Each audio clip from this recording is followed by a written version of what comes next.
Welcome to Kodia TV GH, and I am Lena reporting. Ghana National Fire Service responds to fatal accident at Wakrom Junction.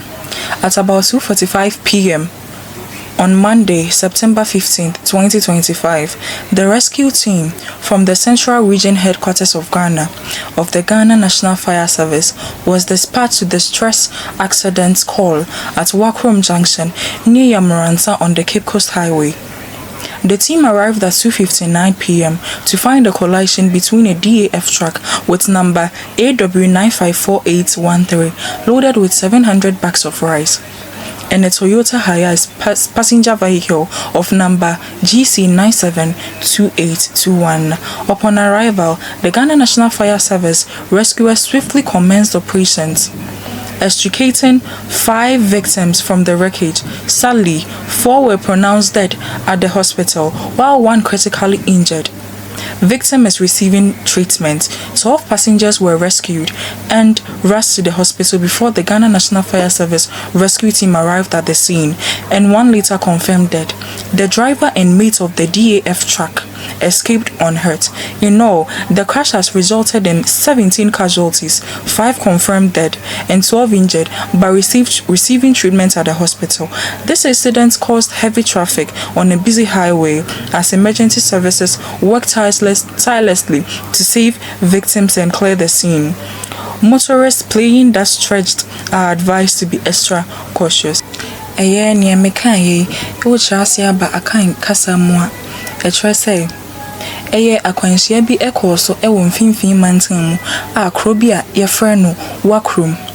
Na saa akwanhia yi esi wa bra na abo no mienu aba pansima aduanan no enum.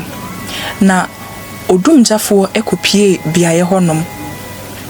Na wokodue na yare ho sempa efise na Kia truck kese akwakobo Toyota car bi mu a na Kia truck no na mu back be 700 ina na ewu nti ebo mu sa nipa N9 de efa mu hwi omonkwa na enson a na ewu so da ba bia enya kra baako a sese ye nya ntie se baako afrim na nipa edunson a won ho akan enum awu na dumienu nso da baabi a enya kra na saa akwanhia yi ema traffic kese pa esi ewon finfin mantam mu na ahobambofo no nso bo homodin bia clear saa traffic na ekoso wo ho no nyina etumi eje nipa nkwa na wodi ababutu dwanso se wo mu twi moto ne car akese ne car bia wutwi bia no e wo so ya hwe yie pa fite saa kwan na kwan kese anase highway a obi ekona se wanto ne boase ye ntwi car na obetumi ahwe ne nkwa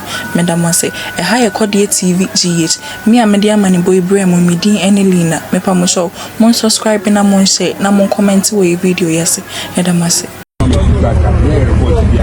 the weakness in some man or yes, but you're running it.